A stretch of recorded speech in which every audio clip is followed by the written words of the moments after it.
Tryna breathe underwater. Welcome back. Welcome back to Righteous Minds. We are so excited that you're here joining us again. Today, we have a very special episode. We are so excited. We have some guests who's going to be joining us. Today, our focus is going to be dealing with real men and vulnerability. Our title is Real Men, Real Emotions, Unpacking Emotional Barriers. And so, Melissa's going to give us the overview of our episode, and then we're going to transition, and I'm going to get ready to introduce our guest. So, Melissa, hand it to you. Awesome. Well, again, we're so excited to have you guys here joining us to have this incredible conversation. We're going to be talking about men and vulnerability, expressing emotions across generations. So, we're hoping to dive into conversations around understanding vulnerability, generational perspectives, and last but not least, how women can support or either hinder vulnerability in men. So, again, I'm just so excited for this conversation. So, our special guest, first, I'm going to introduce is Newton Burris. He is a proud dad, a real estate professional, and active church member. And he said he is striving to fulfill God's purpose. He is our Generation X representative. Then we have Dominique Easter. He is a proud dad. He's a former law enforcement official. He's a youth mentor, entrepreneur, and he is the founder of COPS, which is a youth sports and mentor program located in California. He is a millennial. He is a little older millennial, slightly tad older millennial. Then we have Nate Jameson, Minister Nate Jameson. He is a Columbus native. He's a public speaker. He's an entrepreneur, and he is the founder of Jameson Consulting Group LLC. He is definitely out and about in the community. I enjoy watching his videos on Facebook where he's engaging the young men and the young ladies. Then he is also a millennial. And then we have Mr. Chris Brown Jr. He is a recent grad of Harvard Prep. He is a college bound student athlete with a full academic and sports ride. So we got to clap that up, y'all. He has a full ride and he's going to Ashland University and he's going to be pursuing a study of forensic science. So these are our guests. We're going to give them a couple minutes to just kind of say hi to us, and then we're going to work to dive right into our conversation. We're going to start with Newt. Hello, everyone. Happy to be here. Can't wait to get started. Dominique. Hello, everyone. Dominique. A pleasure to be here and looking forward to this opportunity. Chris. Hello, everyone. I'm happy to be here and thank you guys for having me. And Nate. I am also happy to be here. I'm excited for this very insightful conversation, and I can't wait to get started.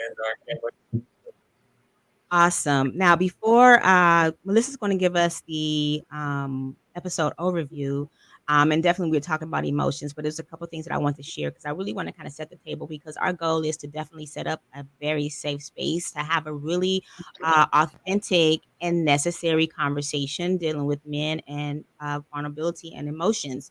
And the one thing I came across an article and it talked about emotions are universal. That means everyone has them, and emotions have a purpose. And the thing is that the reality is that God created us with these emotions. But one thing I wanted to point out for all my ladies who may be chiming in, and may already have your preconceived notions on, your viewpoint of how men are with their emotions, I want to share this. And it says that men and women are different. It says that neuroscience suggests these differences are biological. The MRI brain studies of men and women showed that the centers of emotion in the brain reacts different. Women are not more emotional than men. We just process emotions differently. It says, for one, women tend to be more emotionally sensitive or reactive than men. So I just kind of want to set that table and just kind of set our mind and manage our perceptions and our biases as we give the men this space to have the conversation. So I'll hand it to Melissa, who's going to give us an overview, and then we'll get started. All right, awesome. So we're going to go right into our first segment of the show, which is understanding vulnerability. I would like to have you all just kind of help us to kind of understand what vulnerability is from your perspective.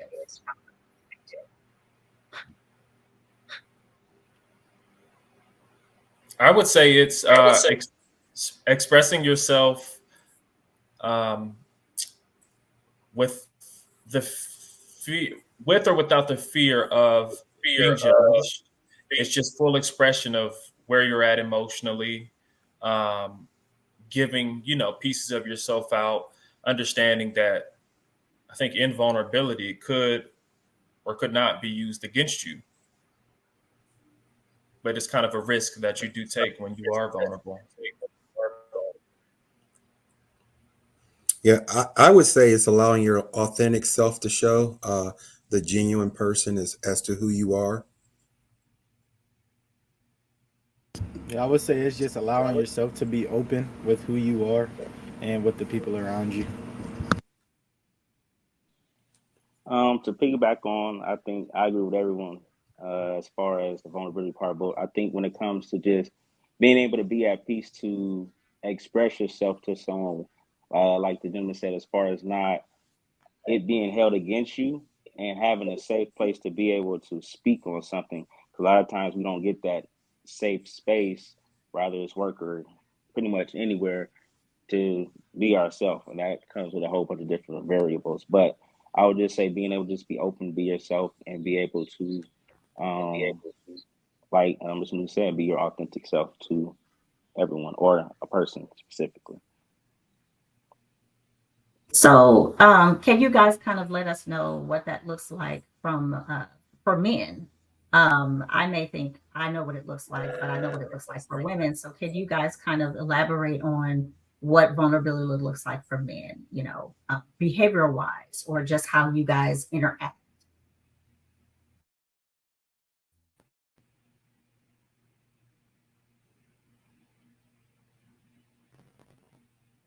Yeah, for me is I mean it's your genuine self. Depending on the situation, what environment you're in. So, it's like going to a funeral and being able to feel free to cry, or, hearing some bad news and a friend and um, them saying something that impacts you. Maybe it's even in a very positive way, and saying, "Oh my gosh," and giving that friend a hug, or So it's those things. I think it is very situational, though.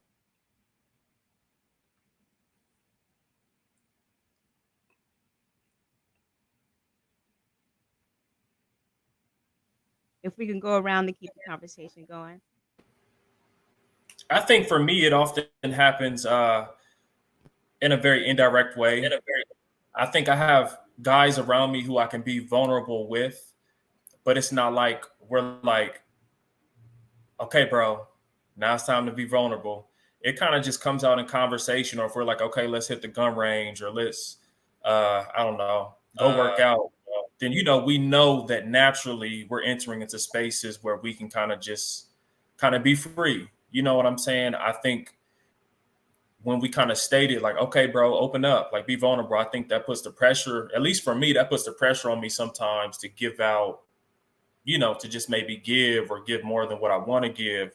So I think just being in those spaces with the guys for me that I trust, it kind of naturally happens. Indirectly, I know, okay, if we're all linking up, okay, I know it's going to happen. So it's kind of what happens for me.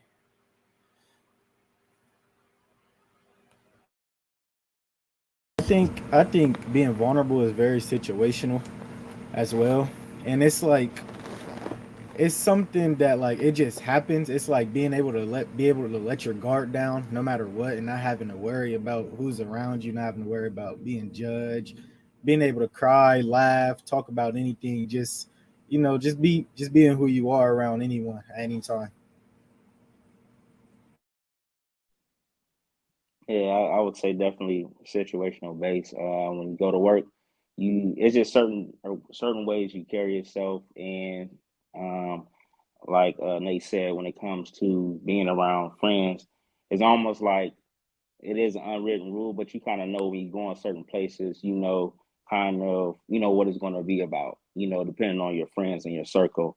And then it goes into a whole nother place when you're talking about females or partners. But I just think just being able to be vulnerable and be yourself is big, but it's situational based, and a lot of it comes from different situations and backgrounds to where you choose to be vulnerable with certain people because of the walls that you have up because of certain situations or certain experience you've been in. Can I ask a question? So I heard what I heard is that for the most part, you all are saying that is being vulnerable is situational, and that it seems that sometimes you do have spaces in which you can be vulnerable, which suggests to me that there are spaces where you can't be vulnerable, which that in itself is concerning because that suggests you cannot always be your authentic self. And which means that we end up having to show up different type of ways, almost kind of like code switching. We all know what code switching is, right? So basically it's almost like it sounds like you guys feel like you have to emotionally code switch. Is that an accurate assessment?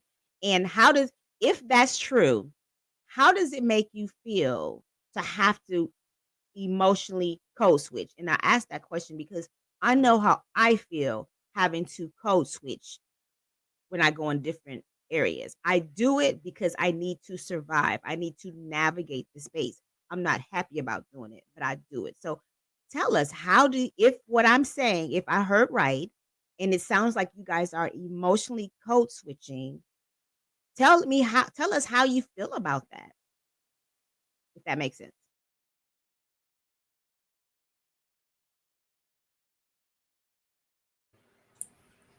Yeah, from my perspective, it's a way of life. I think we do it in our professional, um, I think we do it in our friend environments. And I would also say there's times where you sort of test the room and try to figure out like who are the people if you're in a big group, especially if it's people that you don't hang around on a regular basis. But I think it could be, it could be a economical thing, the folks that you're around from a financial perspective. It could be race. It could be, it could be male, female. So I think it just depends. I think, there's areas where you can't be authentic or, because, if you're talking to your boys, I mean, that's probably your most authentic self, you know? And if you're talking to, a significant other that you feel safe, and that's probably your authentic self. Okay, I would like to. I'll just share experience how that happened at work. I guess this will probably make it, I guess, seem more relevant. So it was a situation. I guess a woman was going, and me and another guy observed the same thing. But a lady was going through something at work, and whatever it was, the gentleman had left, which was, I guess, the woman's significant other, and just how the women came to, check on her, ask what she, and they went in the room. But if the roles was reversed, when you think about that, going to work, you could be, well, guys for the most part could be going through, a whole lot, but we don't get that. And I wouldn't necessarily say, in a sense, when it comes to code switching, it's just you just adapt. And we've been doing well. I'll just use me. I've been doing it for so long, so it's like it's out of sight, out of mind. That's just normal. So when you bring up the, like, how is it different when it comes to women? That's like a perfect example I would give, because me and another gentleman had talked about it. Like, that's crazy how how women will have that support like that, but you know we walk in and it's just like we have kind of the same face, and it's supposed to be, everything's fine. No one ever really checks. Yeah, I feel like for me, like vulnerability is contagious for me. Like when I'm like being vulnerable, my switch is always off. Like so when you talk about code switching, my when I code switch is when I'm being most vulnerable because it's normally always off. The norm for me is like not being vulnerable at all with anyone. So like when I feel like when someone's opening up like around me, like whether I just met them, I've been known them, or anything, when they're opening up to me, I feel like I can open up to them because I feel like if they feel like it's a safe space, I should feel the same way because that's only fair and that's only right.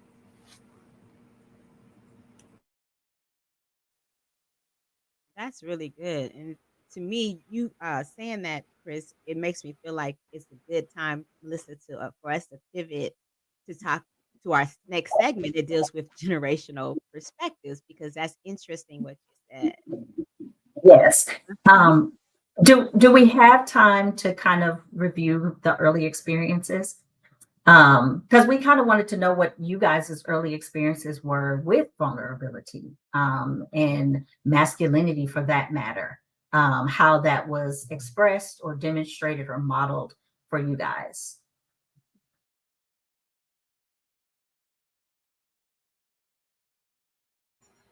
I saw it firsthand with my father as far as masculinity um, and emotional vulnerability. I mean, my dad was like a man's man. So, like, if I did anything that was maybe remotely feminine or remotely like that he didn't approve of, my dad was checking me. Like, he didn't even really want me like crossing my arms, wearing certain shoes. If I didn't speak up loud enough, he was just always on me. So, I got that from him. And then like early on in my life, my mother, obviously the younger I was more nurturing, but our relationship growing up, like middle high school, wasn't that good. So it wasn't like your normal lovey-dovey, like, hugging your mom type relationship. It was kind of like, if I'm in a basketball game and I get hurt, she's like, get up off the ground, you good. You know what I'm saying? So that's just kind of what I came up under. Uh, I had two wonderful parents, but that's just that was just kind of what I'm used to. Maybe packing a lot of those emotions in and just kind of going on with your day and handling business that way. Not saying that's like the best thing, but that's just kind of what I'm used to from how I was raised.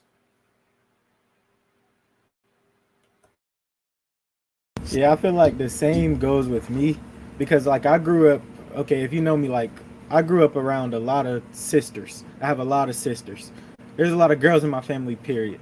So it was like with me being a male, I feel like I was like always had to be there for them. And like no matter what I was going through, I would always like put them before me and I would always make sure they was good before I was good. And like even like growing up like with the girls of my generation now, it's like the girls of my generation now, it's like they're all like you can't do certain stuff or it don't make you a man. So like that's why I'll be so hesitant to open up around females, period, unless they're like blood, like my mom or my sisters. Because like it's always a problem when you like because growing up around girls, like of course, okay, it was a lot of feminine stuff, so a lot of feminine things grew onto me. So it's like when when that when that like when I bring that around other females, it's like, oh, it's like I'm being judged for it.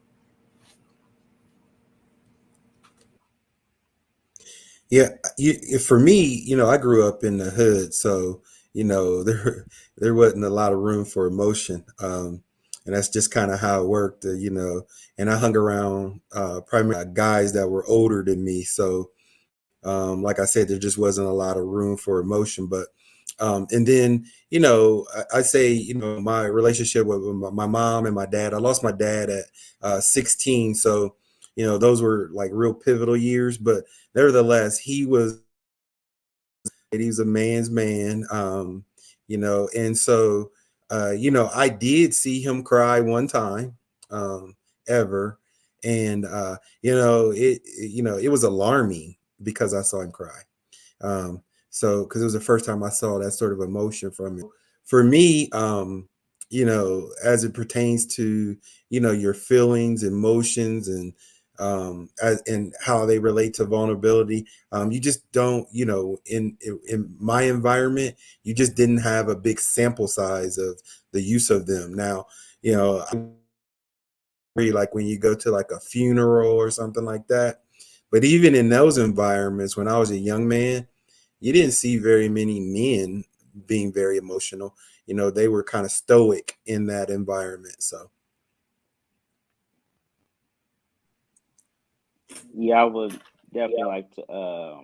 I can't wait to hear Chris talk because I know it's just a different generation, but I would definitely say I know for me, I would agree with Newton and Nate. My dad's a man's man, but at the same time, due to separation and not being there all the time, I would say I probably didn't get as much from him. So I pretty much picked along, whether I'm with my mom or with my dad, or have certain mentors or people I would look up to. But I would definitely say, like, just when it comes to um, as far as going through.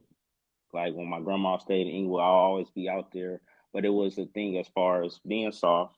Whenever something's gonna happen, your back's against the wall, it's fight or flight. So you kind of go through different things, and it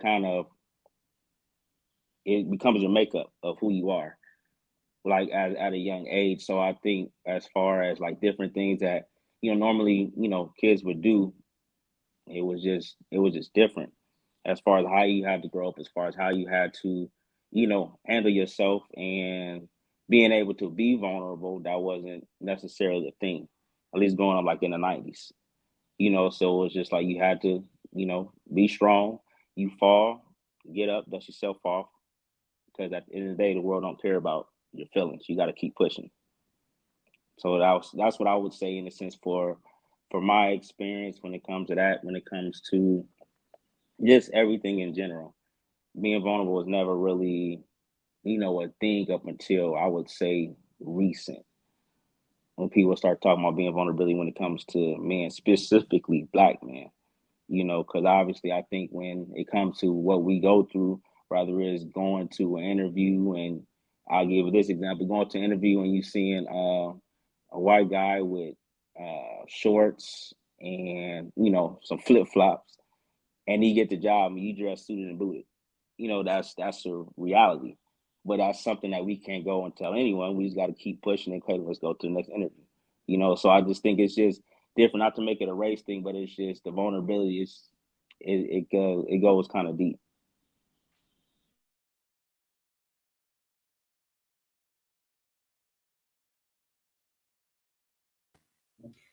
You guys gave us a lot to process. I'm going to let Melissa chime in before we get ready to transition and ask some of these generational questions.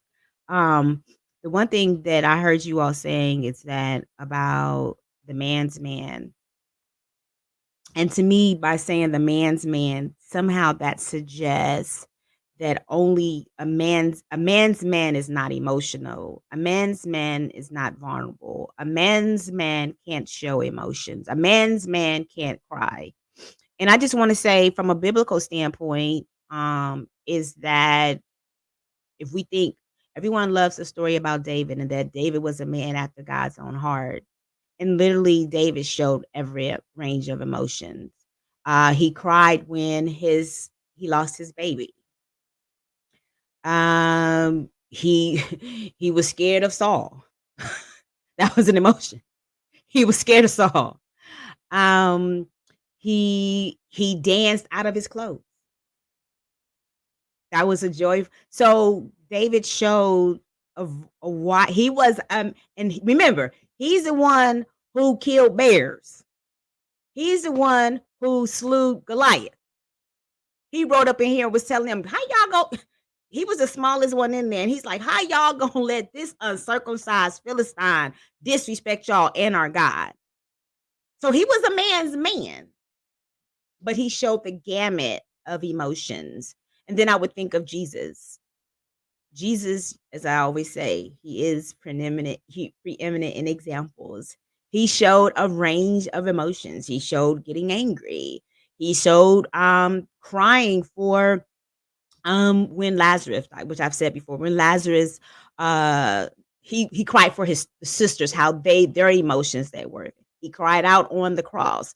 So he himself also showed a wide array of emotions.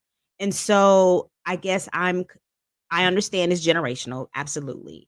But just even thinking about the notion that the man's man can't show those things that actually God created us to have, I think contributes to a lot of the concerns and experiences that you all may have had, and how you've had to navigate, and how you've had to, suppress your feelings, and you couldn't be your true whole self, because actually when we are not using everything that is who we are, what our makeup is, guess what, we're denying ourselves. So I'm really sorry that society, cultures, have made it to where you feel like a man's man is one who isn't vulnerable, who doesn't show emotion. And that's all I'm gonna say. I gave the Bible part. Melissa's gonna give y'all the get on the couch part. Dominique, you Melissa, want before you start, can I say something?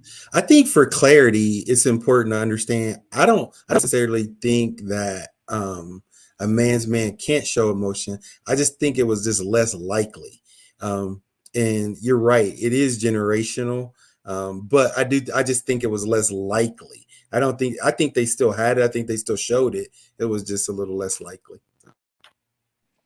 Absolutely, I want to chime in on it because that's what I was going to speak on. I don't, I wouldn't. As I got older, I think I realized so much of what a man's man is, because when you're young, you kind of see like, okay, you see your dad go to work, you see him try to spend time with you, you never see him cry, but you know the bills get paid, you know certain things get taken care of, and I think as I got older, even with trying to work jobs and trying to make everything work and then be there for the kid. The kids never see that. You know, they don't see in the sense when it is time for you to be vulnerable or you done fed up, whether it's something relational, whether it's something job, whether it's something family, you know, we can't necessarily go in and you know, cry to anyone who's got to, you know, deal with it. Or the safe space for me, it would be like in the shower, you know. So it's just like being able to do that. So as I got older, I fully understood what a man's man. So it's not necessarily like you don't show emotion, but it's just like you have to deal with life, and there's not going to be no excuses. Not going to be, because life is going to be life. So you have to figure it out, you know, every which way. So I agree with New. That's what I want to piggyback on, because I don't necessarily think that it's just not showing emotion. It was just, when could you? I think that's all very powerful. Thank you guys so much. I'm learning so much. I'm over here taking notes. I really appreciate everything that you guys have said. And I know that, we are all socialized in different ways from the time that we're born. Women are socialized just as well as men are socialized. And it's by our parents, it's by the people who raise us. This is what it means to be a man or a boy, and this is what it means to be a girl or a woman. And so I definitely think that it's important. It's an important conversation, mostly because I think that we can possibly break through some barriers. I really like what Chris said when he was talking about, growing up with sisters and being around other females who saw what he described as feminine behaviors, which, I don't agree with any of that. I don't think there's feminine behaviors or masculine behaviors. I think we can flow in both and be just fine. I think men can be nurturing, and I think women can be leaders and be strong. So I think people can flow in all of that. But I liked how he talked about just how women respond, or girls respond to him, or females, because they perceive him to have some feminine traits, which, again, I don't agree with that mindset.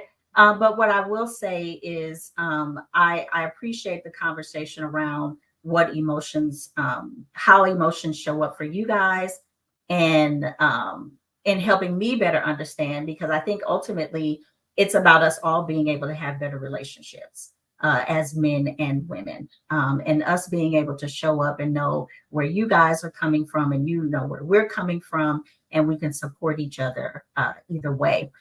So are there things that you guys have seen as far as changes over time in how vulnerability and emotions are being discussed among yourselves as men?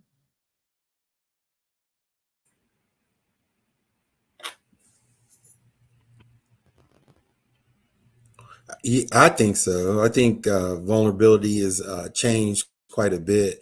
I think it's far more acceptable just as it pertains to a man. I feel like it's far more acceptable to have emotions, show emotions, and I think it's also far more acceptable to share them with your spouse. Um, Whoever that may be. So I think from that perspective, I do think it's changed quite a bit. And and I think our world has changed, right? Like what we see on TV, versus what we saw 20 years ago, what we see on social media versus.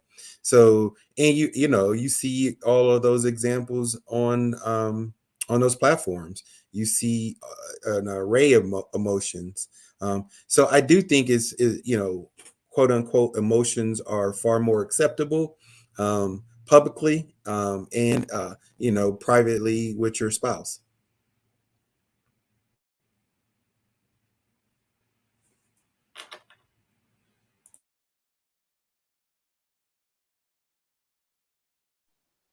I would say that I would agree as far as the world changing. I think that when it comes to social media, it opened up, you know, a lot of things, rather good or bad. But I think that you see people, sharing their experience, sharing their emotions based off of that. And obviously, I don't really look at the comments, and I'm pretty sure it's both sides.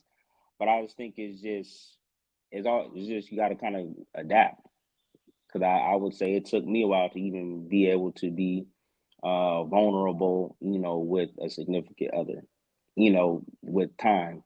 So it's just understanding and learning and growing through, various experience, and also just adapting to, what the world is going to. But I do think that social media pretty much opened up Pandora's box when it comes to expressing your emotions.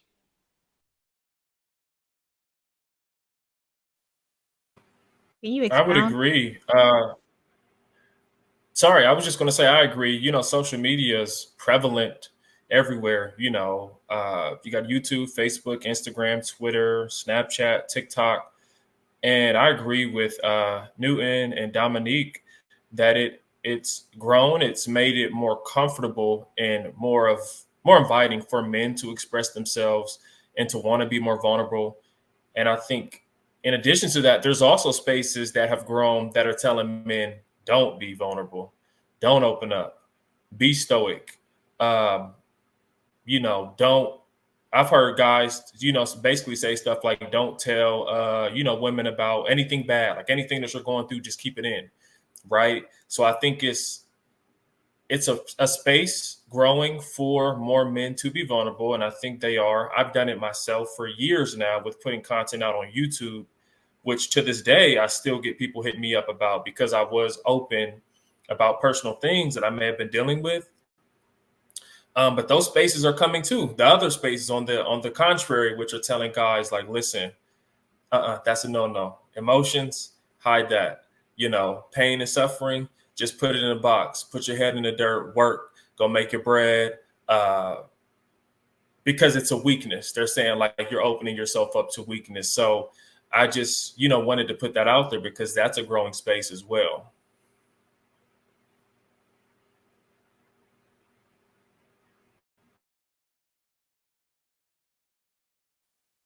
Well, I would.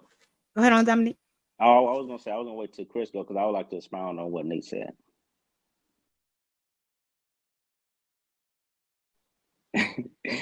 I would definitely agree with Nate as far as I think it's based off of experiences. So if you went through experience, and that's what I think a lot of, when you on social media, a lot of stuff for the most part, unless it's doctors or whatever, it's opinionated because it's going through based off of the person's experience. So if a person was hurt and they was hurt to the point that they said they're not going to do XYZ, and it worked for them to put their head down and work, that worked for them. Some people were vulnerable, it worked for them. So it all depends on how you take it or which way you willing to go. Because I mean, you may pick either side, but I think at the end of the day, when it comes to the vulnerability, at least for me and my journey, is more so keeping, I would say, the native approach is not being stoic and still being your authentic self. Obviously not to everyone, but at the same time, you don't want to close the door potentially on a friend or a significant other because of what experience you had before. That's awesome. Thank you guys. So we're going to go into our last segment of the show for today, which is the role that women play in vulnerability for you guys. One of the things that Nate brought up was that, there's these communities of men where they say, don't share certain things with women because that's a weakness. So I would like to hear what you all would have to say in terms of how women are responding, how women should respond. Again, I want this to be informational for myself. I'll speak for myself. I'm really interested in hearing what you guys have to say about that. But just how have women played into some of those experiences for you guys, and what can we do different?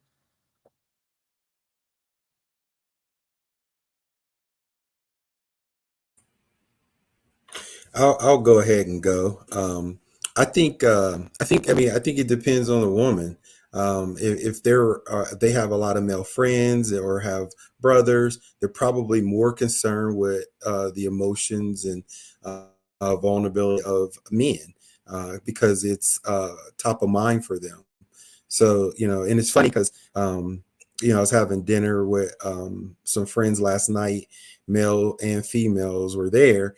And one of the females asked that question, she said, well, what do you guys do for your outlet? If we can go on a girls trip and vent and talk about all the things that affect us in life, but what do you do, right? And I think one of the biggest outlets that I could share is a men's group. I think there at New Birth there's a men's group. I don't get to attend because I also participate in a different ministry that happens the same night, but nevertheless I think being able to express your emotions at a men's group is awesome. You're usually around like minded people, and it gives you an opportunity to be vulnerable and be self. And it also and I think once you start hearing what other people are dealing with, you're like, man, I don't mind sharing this. So I do think that's a good space. But as it pertains to women, I think being supportive, making it a safe space, especially in a relationship, and then just supporting others. I mean, if you're a female and you see a man with, once again, regardless to what kind of emotion it is, because like we always think of the negative things like a crying or something like that, but sometimes it's not. I mean, sometimes it's just a hug, right? Like making a safe place to, oh, it's okay, you could do the church hug or whatever, but nevertheless it's making a safe space for that, or even conversation. But I think it involves making a safe space and making it okay.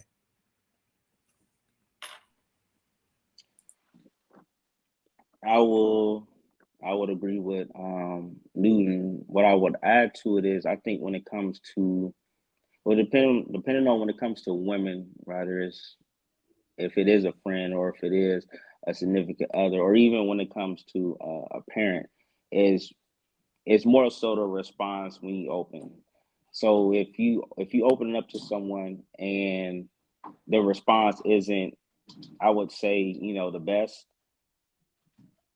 I would say for me, I would tend to shut down because it's just like this my only time or first time, really, being vulnerable and not even wanting you to say. I just want to let it out. I really don't even want you to say anything. I just want to let it out. But it feels like in a sense we get judged in a sense based off of what we said instead of just hearing us and letting us vent. It could change, and I think just with experience, and I think that's very interesting what Newton said when it comes to uh, women who have brothers seem to pay more attention because they're around, the guys to understand, okay, my brother is not what's going on with my brother. You get what I'm saying? So I could definitely see that aspect. I just think when it comes to opening up to females, it's just layers because we have to know that we can trust. We have to know that we can be able to talk to you, whether it's work related or whatever, and then it's not being thrown in our face. Because I would definitely say for me, if it's someone get thrown in my face, or if I'm, opening up and it's not received, what I would do before, I would just shut down because it's like, okay, there's no point for me to, share with you anything. I'll just go to work and go about my business, and then I become, in a sense, stoic because now you're asking. But I felt like I thought I had that peace or that comfort to tell you something, but now it's not there anymore. So I'm just gonna keep it pushing, and that's in a sense I had to learn. I would say through that to understand. Obviously, that wasn't right. I would have to communicate, but I just know that was how I dealt with being vulnerable when I would share things with people that I cared about, and either wasn't received because I know I will make sure it's received when the other person do it. So I think it's just a learning journey when it comes to just being vulnerable, being human, and just understanding, okay, my faults or this is something I could work on. Can I just ask a question real quick? Because I think you're bringing up something that I've witnessed in working with couples where men tend to shut down quite a bit. And so I'm curious as to what you think is needed.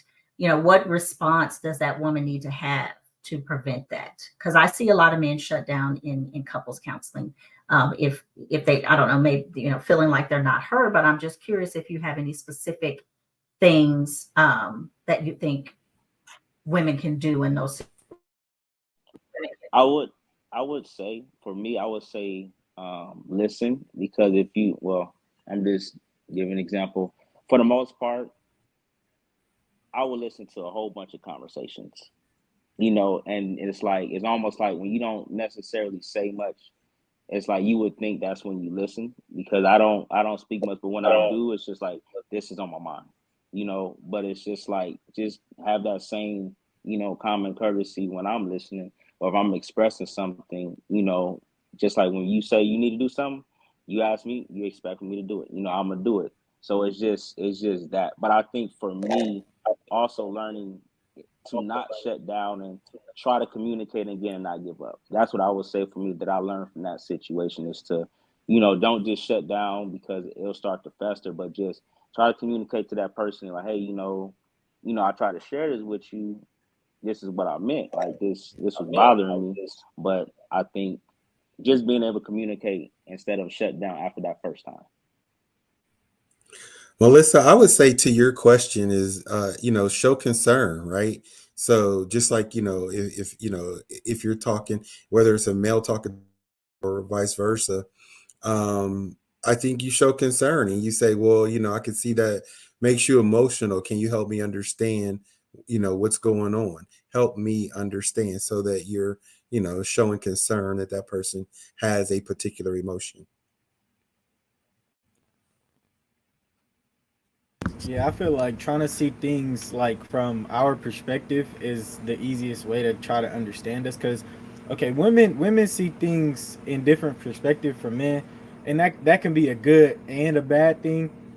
It could be a good thing because like you're showing me like your perspective and how you see it and like how what and you showing me what you think to help me. But like at the same time, sometimes we just want to be listened to.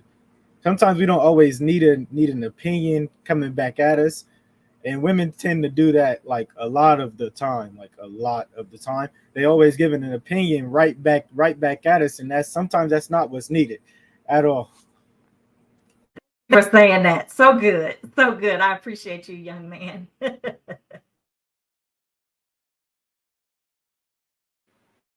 And lastly, I agree with everything that these gentlemen have said. And I think Chris said something very, very important when he said, try to see it from our point of view. I think that's something that I've experienced and that I've been a part of and had situations where, you know, people or a person just wasn't seeing things from my point of view when I was expressing myself. And whether guys are going to admit it or not, if it's in the context of a relationship, we want to feel like our opinions and what we're saying matters. We have a bit of pride and a bit of ego in there that whether we're going to admit it or not, it does exist. Right. So if we do express something, and like Dominique hit on, if it's used against us or it's weaponized, now you're like slowly chipping away at his pride, right? Now you're slowly chipping away at his desire to even want to open up, which leads to us, ding, ding, ding, shutting down. Because I think that's the safest mechanism, right? With everything that we have to deal with on a daily basis, professionally, personally, it could be the way we grew up, um, always having that hard exterior on, right? So we resort back to that. So just knowing that you are actually trying to see things from that person's perspective, whether it's your husband, boyfriend, cousin, friend, colleague, coworker, I think that goes a long way. And real Wow, quick, I thank you like to guys. add one more thing, Melissa, for you. That I think that's good. But and I also think that this sounds tough, but for our female listeners, um, like dimming your emotions for a second, because usually, like if a man's showing emotion, that's probably, especially if it's a negative emotion, probably a heated conversation, which means that the person listening probably has some emotions too. So, but there's a time when you need to like lower your emotions, not to be smaller, but so that you can spend the time listening and understanding that person who's speaking and their emotions. So, Last thing. I would say, and I think this is like huge. It's a difference between listening and understanding. It is a big difference between listening and understanding, because you can listen, you can hear what I'm saying, but if you understand what I'm saying, now we're going somewhere, because now you see where I'm coming from, instead of you just listening or focusing on one word and not necessarily hearing what the person is saying. That goes for male and female. I agree 100%. Most of the time, I talk to people in couple situations about validating each other.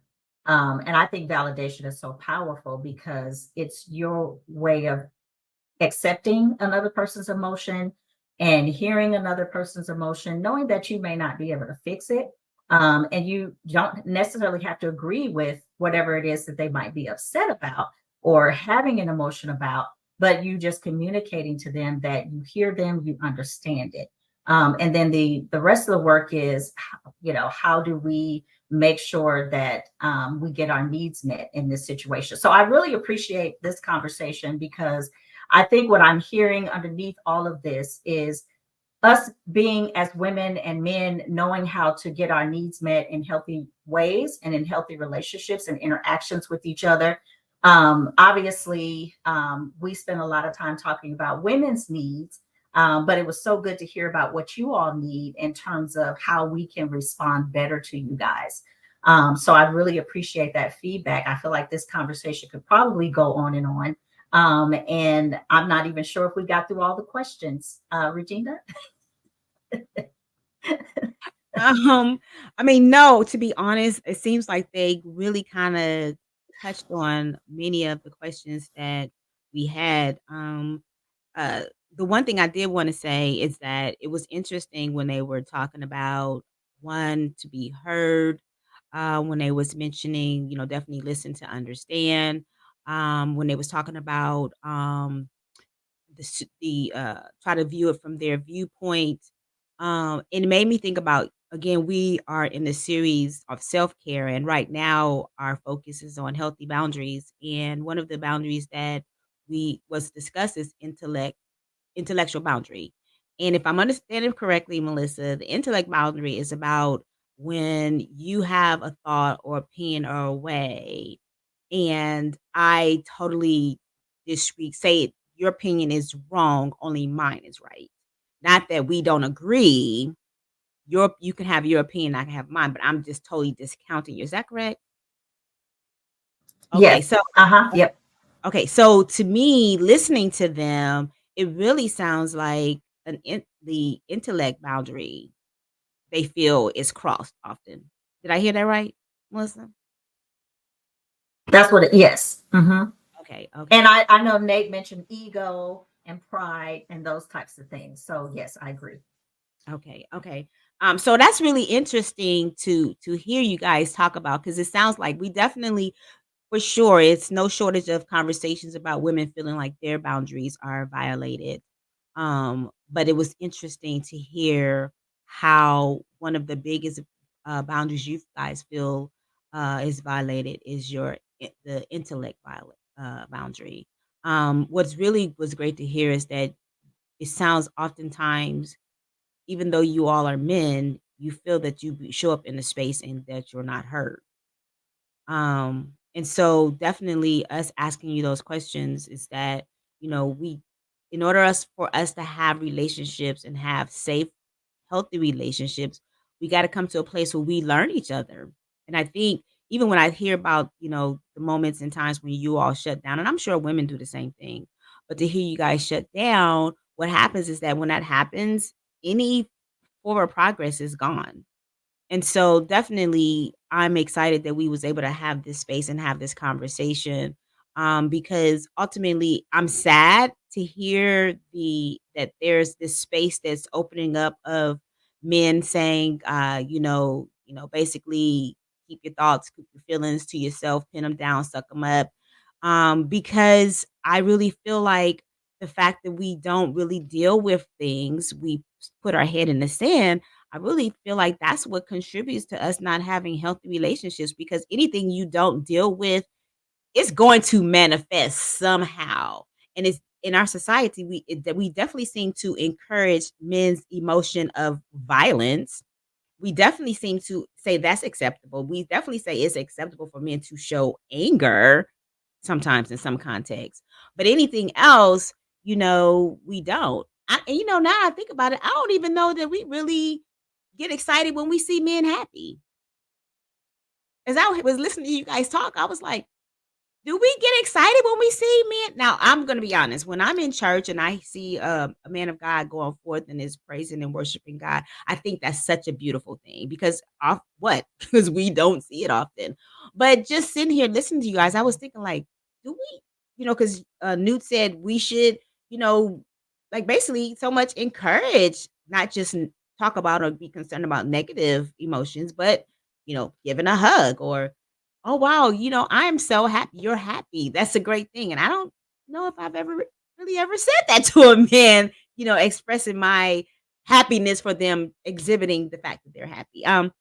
But it was one last question I definitely want us to make sure we left with is, about women and whether or not women can hinder your vulnerability and whether or not we support your vulnerability.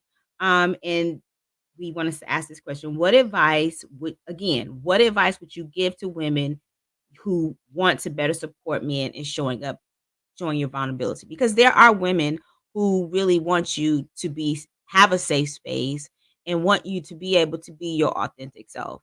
So help us, because we have to manage our own biases, and many of our biases come from, like you said, how we might have been raised, what we may have saw, what we didn't see, emulated or you know in front of us. So, can you give us that? Again, the question is, what advice would you give to women who want to better support men in showing vulnerability?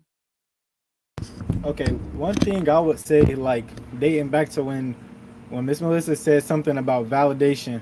One thing I would say, like to give advice, is giving more words of affirmation. Like being able to give me constant reassurance, telling me that that you're there for me, that I'm able to talk to you, that I'm able to open up to you, that I don't have to have my guard up around you constantly. Like being able to give me constant reassurance and like letting me know that in my mind that that basically it's okay to be myself around you. It will be able to like to help. It'll help me adapt. It'll help me adapt around you to be myself more. I want to piggyback on Chris, but I first want to say, well, as a man, I think you have to know who you are first before anything. I think once you know who you are, then you will be able to, choose when or where to be vulnerable. Because I think we all, whether experience or just growing through life, whatever journey, we we learn to mature. And I think being vulnerable, it also consists of a maturity level as well. So, like for me, I would say within the last couple of years, I've learned to become vulnerable. I've learned to start to, open up and, kind of let go of how I used to be, which was stoic and, not share anything. This is a journey for me, but I think that what he said, words of affirmation, even when it comes to love languages, if women want to understand, if we know that, now I'll just speak for myself, if I know you got my back like 1,000%, like I'm gonna run through a brick wall for you, because it's just like you give me that confidence that, okay, you my cheerleader, I'm gonna do whatever I need to do to make you happy. It's a sense of fulfillment for us that we don't necessarily talk about and we may not necessarily say, but we want it. We yearn it, if I'm being honest. But at the same time, I think that we don't necessarily share it enough because it's almost like unwritten rule. But you would be able to see, like, so if I was to example, I cut the grass and I do XYZ, I go wash a car and do whatever. If you are super happy or even just working, I'm getting off, going to, after I get off work, I'm going to a game. And then after that, it's like, I appreciate, like, it makes me, I'm about to go to work and I'm going to do this again. Cause it's like, it's a fulfillment for us. And it don't necessarily be money, just the fact that the person that we care about, or the person that we love, is just happy for us, or just happy that we're doing whatever we need to do for them. So words of affirmation, obviously other things, but I do think words of affirmation, is something that can help. I mean, we all can motivate ourselves, but to have a cheerleader is, it's a plus.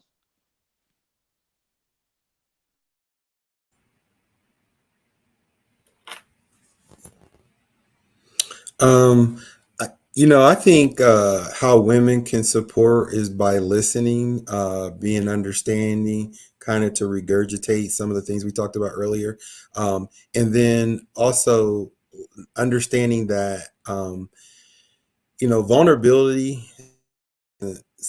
It sounds a little weird, but it could be a learned behavior. It doesn't necessarily have to be an innate thing in an individual. Maybe they weren't born with that. Maybe they weren't raised. Their experiences didn't allow room for that. So being vulnerable could be a learned behavior. So sometimes leading by example and allowing that the man to know that there's a safe place here, and here's what that's why I was able to share this with you, because this is a safe place. So leading by example and helping them understand it's a safe place is some of the ways that you can support um, men.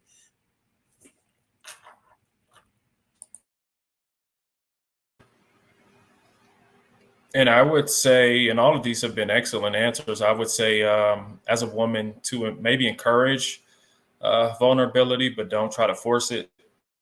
If it's in a context of a relationship, I think it could backfire on you, even in friendships or with relatives, it could backfire on you. So just try to nurture it through some of those things that some of the other guys mentioned, whether it's words of affirmation. Um, I mean, it may take some time depending on his level of stoicism, if that's a word, or just comfortability with you. So you may be in for the long haul, if you're trying to get him to be more vulnerable. But doing those things that we mentioned throughout this entire, show should definitely help. Know that it may take a little while, but it should give you some results. I think forcing it, you could lose a man by doing that. I have one last thing because I wanted to piggyback on what Nate and Newton said. Because I saw something I want to say a couple of days ago, and I talked about on social media. Pretty much said, women was talking about, well, I don't. They should come to me already. I don't want to have to fix or raise, whatever. But it's like understanding that people come from different backgrounds or different situations. Now, when it comes to working with me, obviously it got to be give and take. But I think obviously not forcing vulnerability, but I think Music Soul Child said it the best, depending on when it comes to your what you know. Like teach me how to love. Like teach me the things that I don't know. If you're vulnerable, if you specialize in being vulnerable, you specialize. Don't get frustrated with me because I'm not there. If you really, with me, you'll be able to teach me how to do X, Y, Z. Because if we're gonna say we're with you, we'll learn. We want to learn if we love the person, but it's like you got to be willing to teach, and that's how I think that things could grow. But like when it's like, okay, I'm not teaching, you're not doing this because I don't know why social media or the world just thinks it's supposed to be like perfect. Because I look at social media like Instagram, all it is highlights of people's life. You never see nothing bad posted on. It's the highlights, and I think people, in my opinion, a lot of women look at social media and they look at, okay, this is how it's supposed to be, but it's not like that, but that's just my opinion. So don't shoot me for my opinion. Thank you for your opinion. Your opinions are welcome here. We appreciate it. Well, I just want to give words of affirmation to you all. Thank you so much for engaging in this conversation with us. It was wonderful. It was open, it was honest, and it was genuine. I really appreciate you all so much. Thank you for giving us guidance and direction and how we can improve our relationships with you guys and how you guys can improve your relationships with us. It's been such a pleasure. This has been just awesome. I am so excited that you guys were our first guests. You were all so engaging, and definitely, I believe that you have left us with some nuggets that people are definitely. It's going to resonate with some individuals, because we're all trying to do the work. Um, and so, what I want to say is that I appreciate you all. You all, these are words of affirmation. You are awesome men. I'm so excited on, Chris' next steps. I'm excited for what Nate is doing out in the community. I'm excited for what Dominic is doing with the young kids in the sports programs, and I'm excited for what Newt is doing out there in the real estate land. And so I'm hoping, I believe that, this may warrant another time to get back together again. And I hope that you guys, if we come back to you, you have the space, and the grace, and the bandwidth to meet with us again. But again, we're here, we're Righteous Minds, where we are tending the mind and nurturing the soul. Did you have a good one go do for us, Melissa, this time? You're muted. I'm sorry, I did not. For this 'Cause they episode, gave us plenty, huh? They gave us some yes, good they one did. go dos. They did. So with that being said, again, thank you guys. Thank you so much for joining us. And we will be back next week with Righteous Minds. Take care.